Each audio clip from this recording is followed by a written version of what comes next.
Hello, welcome back to the channel. Today we take a look at Pretoria, where the mood has shifted as residents came together in large numbers to march to factories, voicing their frustration and anger about joblessness and what they say is the unfair hiring of foreign nationals over locals. Make sure you listen till the end so you can hear where this news was sourced from and try to verify for yourself. And while you are here, don't forget to subscribe to the channel so you don't miss out on the latest updates affecting communities across South Africa. The streets of Pretoria were alive with chants, banners, and demands as hundreds of unemployed residents made their way to factories and industrial sites in the area. Their message was clear: they want local hiring to be prioritized because communities are struggling with poverty, unemployment, and hopelessness. For many residents, this march was not just about jobs but also about dignity and survival. People carried placards that read things like "Hire locals first" and "Jobs for South Africans," which echoes a wider concern many communities across the country have been raising for years. The march comes against the backdrop of South Africa's rising unemployment rate, which continues to place enormous pressure on families.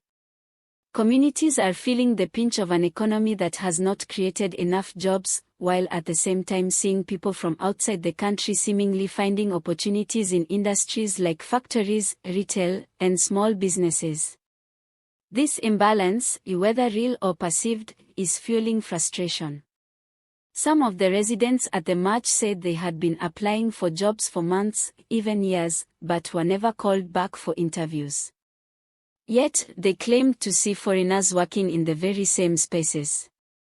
It is important to say that these types of demonstrations are often sensitive. They speak to a very real struggle of local communities but also risk sparking tensions that can lead to xenophobia if not handled carefully. Leaders of the march, however, stressed that their issue was not with foreigners as individuals but with companies and factory owners who, they say, exploit the situation. They argue that many businesses prefer to hire foreign nationals because they can pay them less, avoid proper labor rights, and get away with long working hours without proper contracts. In the end, both locals and foreigners are exploited, but the anger boils over when jobless South Africans feel completely sidelined in their own communities.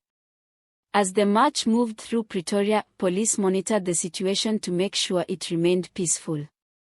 Fortunately, reports suggest that the marchers were disciplined, and there were no serious incidents of violence. This is important because protests can easily turn volatile, especially when unemployment and poverty form the backdrop. Community leaders made it clear that they wanted the message to be heard loudly but peacefully. Factory representatives were also called upon to come out and address the residents, though in many cases the response was muted. Some factory managers reportedly stayed behind their gates, reluctant to engage with the angry marchers. But others promised to take the concerns seriously, saying they would look into balancing hiring practices. Whether that turns into real action remains to be seen.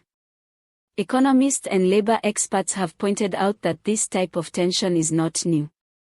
South Africa has had long-running debates about local versus foreign labor, particularly in industries like construction, hospitality, and retail. The reality, however, is more complex than slogans suggest. The economy is struggling, job creation is weak, and both South Africans and migrants are often competing for the same small pool of low-paying jobs. This creates a perfect storm of resentment. Still, marches like the one in Pretoria are a reminder to government and business leaders that communities cannot be ignored. People are tired of promises and plans that never reach them. They want action.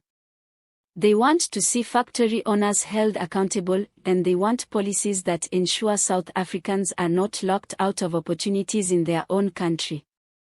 Some of the protesters also highlighted the lack of skills development and training opportunities. They argued that if government invested more in community training centers or programs, locals would have a stronger chance of being hired. They said it's not just about pointing fingers at foreigners but also about making sure locals are properly equipped to do the work. In other words, they want solutions, not just endless debates. Interestingly, a few later moments did happen during the march. One resident, while carrying his banner, joked to a reporter that if they don't get jobs soon, they might as well start their own factory in the streets and call it Pretoria Express. Another said if companies really believe foreigners work harder, maybe they should first test locals on how fast they can march, because judging from the energy of the crowd, Pretoria still has plenty of strong and willing workers. These light-hearted moments helped ease the tension and reminded everyone that even in tough times, humor keeps South Africans going. As the day came to an end, the message was loud and clear. Pretoria residents want to see change. They want fairness, accountability, and opportunities for locals to be prioritized. Whether their voices will lead to lasting change depends on how government and businesses respond in the coming weeks.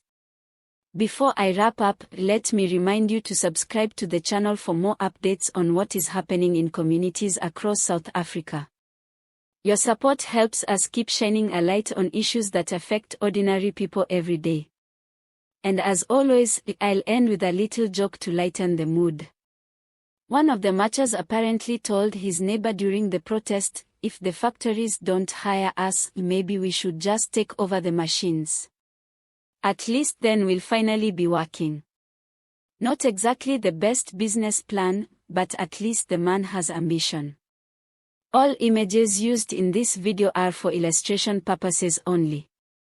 Sources for this news include Pretoria News, News 24, and Sowetan.